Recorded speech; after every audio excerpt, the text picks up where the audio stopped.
Micael fue elegido o si él fue ofrecido para la misión que tenía acá. Si alguien te elige, es porque hay alguien que te domina. Y si hay alguien que te domina digamos, impulsa tu vida hacia un cierto rumbo, te está condicionando.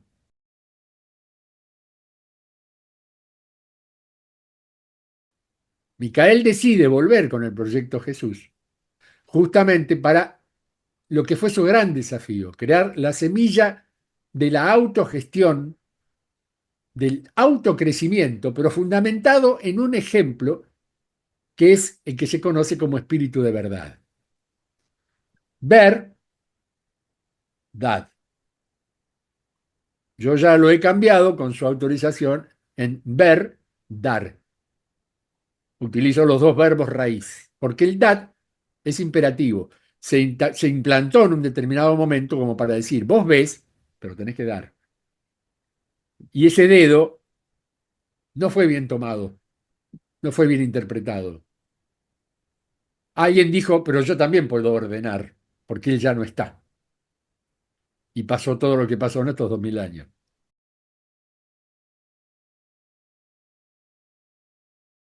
Lo cercano, lo factible, lo apreciable, lo apetecible, que es el ámbito de las ramas, hojas y frutos, es nuestro primer atractivo, pero ascendemos descendiendo hasta que el tronco nos lleva a las raíces y en las raíces encontramos el origen.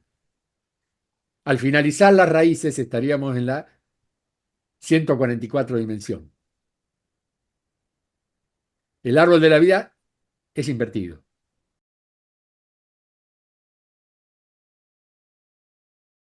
Ningún padre manda a su hijo a la muerte. Al contrario, entrega su vida. Y si sos Dios, el verdadero Dios, ¿cómo vas a sacrificar a tu hijo? No lo necesitas. ¿Qué prueba querés hacer? ¿Cuál es la prueba? ¿Ver cómo lo torturan? ¿Ver cómo lo tratan como una basura? ¿Qué clase de ser tiene que tener esa perspectiva para que el amor no lo conduzca?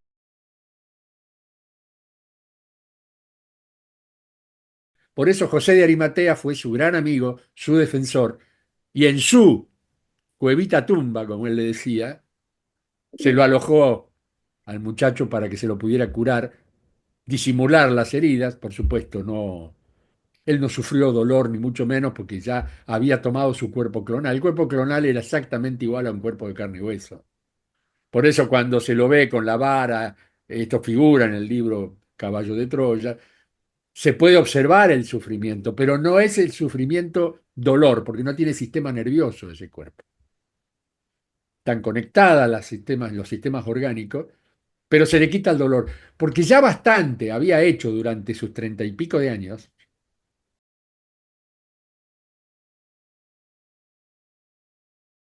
Él decide pasar por todo eso. Lo que no le permitimos a aquellos que lo amábamos es que tuviera que sufrir por eso. Porque con el sufrimiento no se avanza. No vivimos acá a sufrir. Tampoco vinimos a tirar la chancleta y a hacerle el viva la pepa. No, acá estamos aprendiendo. Y encima este experimento humano es muy poderoso. Ya había arrancado dos civilizaciones antes. La idea es que la era cristiana fuera el fin, que ya no se pudiera evolucionar, salvo intentando nuevas funciones planetarias, que es lo que está sucediendo ahora.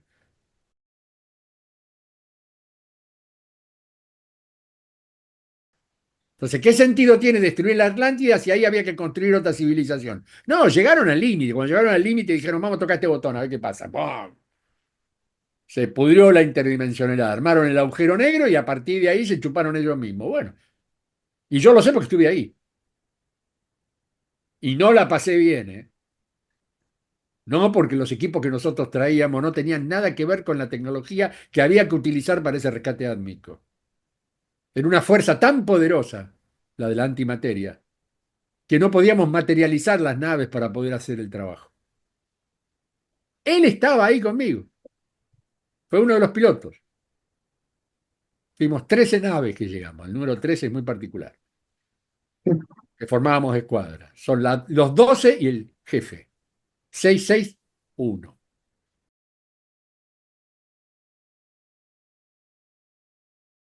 Con referencia a lo que vos comentaste en algún momento sobre justamente el momento de la crucifixión, que para los que estaban siendo testigos de ese momento, ¿cómo describirías que fue ese proceso para evitarle el sufrimiento?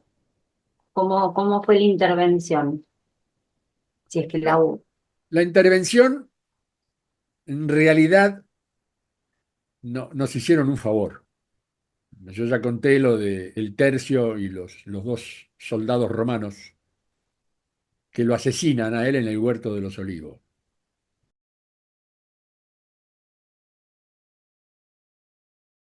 La mayoría de las verdaderas seguidoras que entendieron la palabra eran mujeres. Y ahí te das cuenta, y qué tristeza, que los apóstoles hayan sido varones. Porque si las apóstoles eran mujeres, hoy teníamos otro planeta.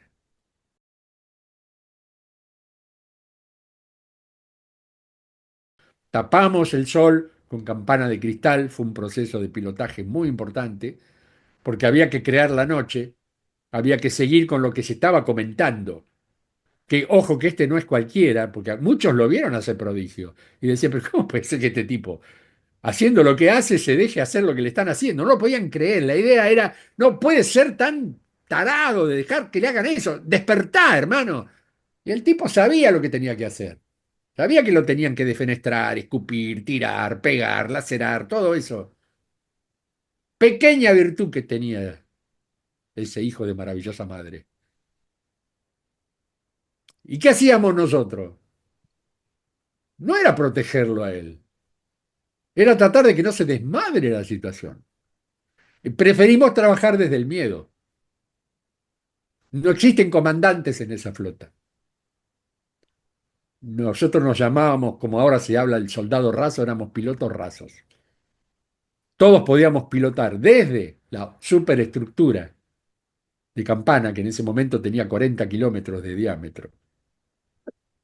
Hoy tiene unos pocos más. O sea, pasó los 750 kilómetros. 500 tuvo hace un par de años atrás, ya creció 750, o sea, 250 kilómetros más. Y los 5.000 etapas ya se superaron, ya pasaron las 6.000 largo. Son distintas etapas. Bueno, hoy no podríamos hacer esa maniobra con semejante portento. Primero porque si aparece ahí,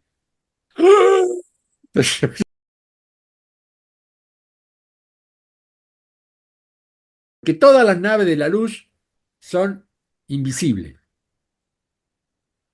Hay muchas naves surcando en este momento, pero hay naves también que no forman parte del equipo de la luz, lo que llamamos la Hermandad Blanca.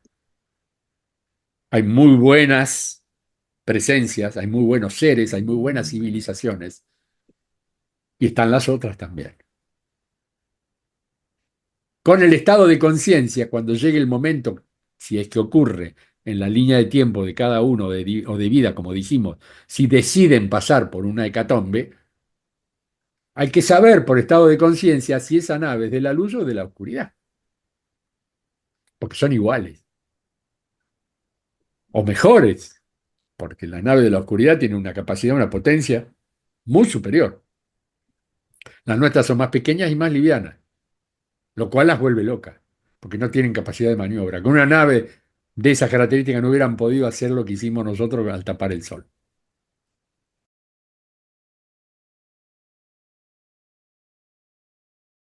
Pero ahí nomás, a un pasito, estaba el ingreso a lo que en ese momento eran las fronteras de la India. Y ahí es donde Mika se encarga de enseñar la sanación espiritual, fundamenta partes del hinduismo, fundamentó parte de la religión musulmana. Mahoma fue uno de sus mejores discípulos, un hermano del camino, se amaban. Él y Mahoma era. No le hablaran mal de Cristo a Mahoma porque te fajaba, ¿eh? Y era un tipo potente, ¿eh? No era ningún taradito. Eso, en esa época eran seres En serio, eran hombres de verdad, ¿viste? No, no aceptaban, el amigo eran ellos. Por lo tanto, insultás al amigo, me insultás a mí, ¿viste? Y a partir de ahí se lo bautizó como Sananda, por sanador. Y ahí quedó Micael Sananda.